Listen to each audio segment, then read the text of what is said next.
In this video, I want to share my theory with you about how and where the Skibidi entities originated. Like any other fantastic universe, the world of Skibidi Toilets has its roots deep in the creator's imagination. Perhaps the appearance of the Skibidi entities wasn't just a coincidence. While analyzing the videos from the channel, I came across a very interesting video that, in my opinion, marked the beginning of the story. In one of the creator's videos, we see the main character entering an elevator. When the elevator stops and the doors open, an unusual scene unfolds before the protagonist. In the emptiness, where nothing is visible except darkness, numerous other elevators pass by, containing easily recognizable characters from different universes. It can be assumed that the main character ended up in a place where universes intersect. Something very interesting happens next. A familiar song starts playing. Gonna be just right there.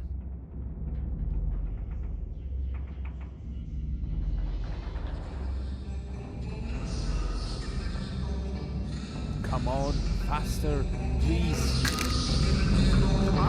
It's the same viral song that the Skibidi entities constantly sing. As we already know, this is their way of communication. By the title of the video, one might assume that everything happening in the video is nothing more than the main character's dream. But I have solid evidence that proves otherwise. This episode is crucial in the overall story. In this series, we saw how the character somehow ends up at the intersection of universes. This junction is where all the iconic characters come into existence. The Skibidi toilet was there too.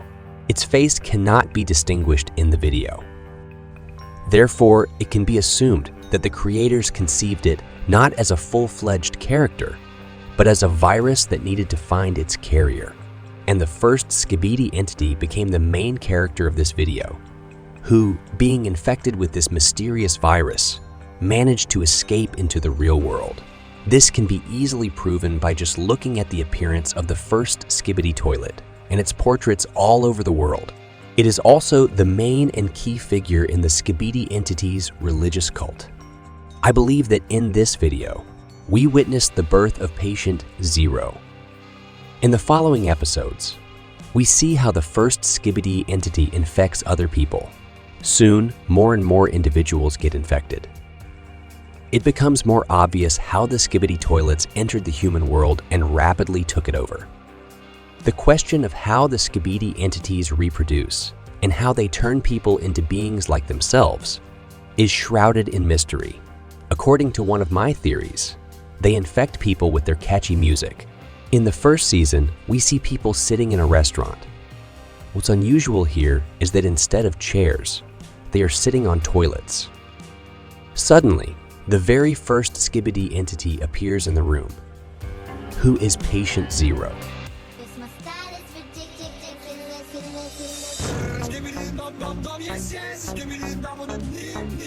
As soon as he starts humming his viral song, all the people transform into Skibidi entities.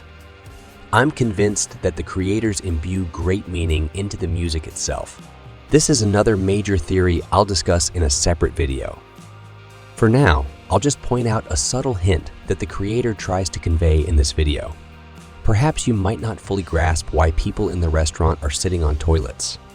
My theory is that all these people are easily manipulated.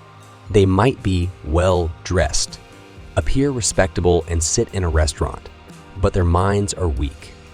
Therefore, the Skibidi entity's infectious song quickly enslaves their consciousness and body. These people are unable to resist this hypnotic song. This explains why some people submitted to the Skibidi entities, while others joined the resistance. For those who can resist this hypnotic Skibidi song, there's another method of enslavement: physical force. We often see in the videos how a Skibidi entity attacks its victim. Typically, Skibidi toilets pounce directly on the victim's head.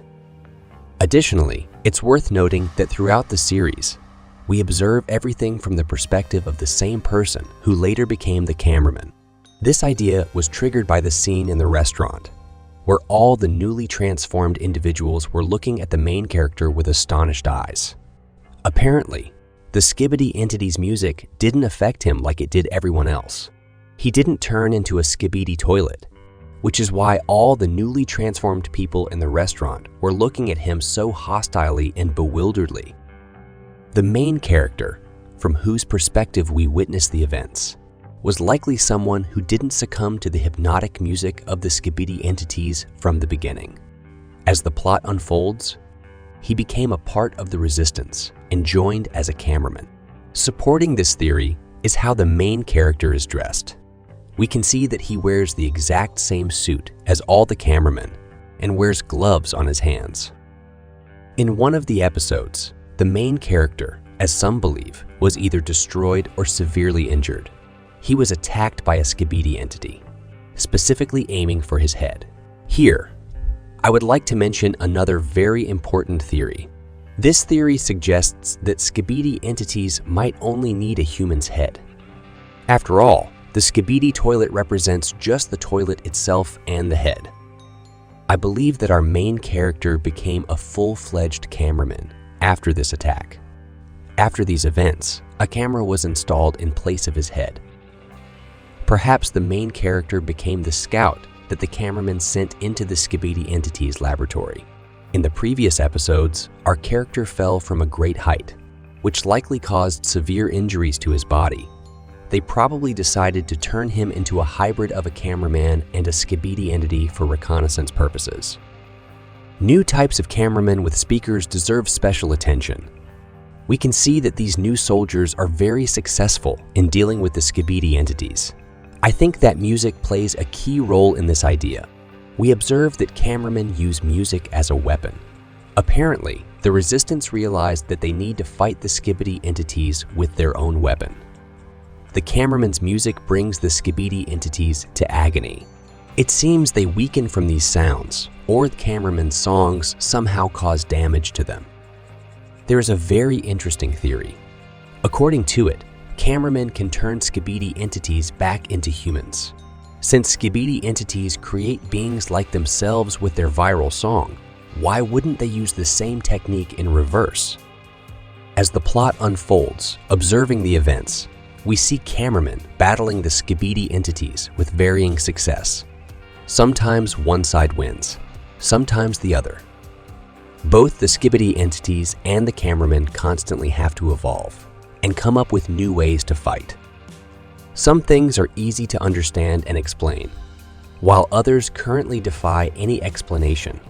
For instance, there's Skibidi G-Man, who managed to save his followers from a targeted laser blast.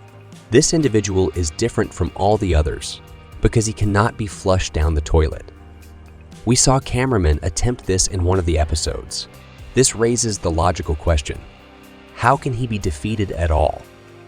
Characters like colossal cameramen with speakers were likely created precisely to resist the immense forces of the Skibidi entities. We also see that both the Skibidists and the cameramen have entire laboratories where they improve, repair, and create new beings. Each time, the stakes are raised. I believe that in the new episodes, we will be introduced to new types from both sides of this endless battle.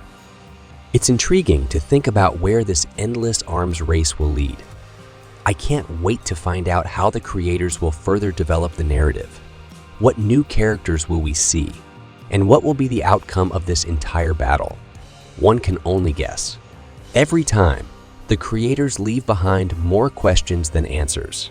I have numerous theories about this universe, and they simply cannot fit into one video.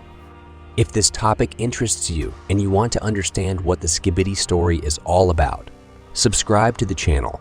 See you in the upcoming videos.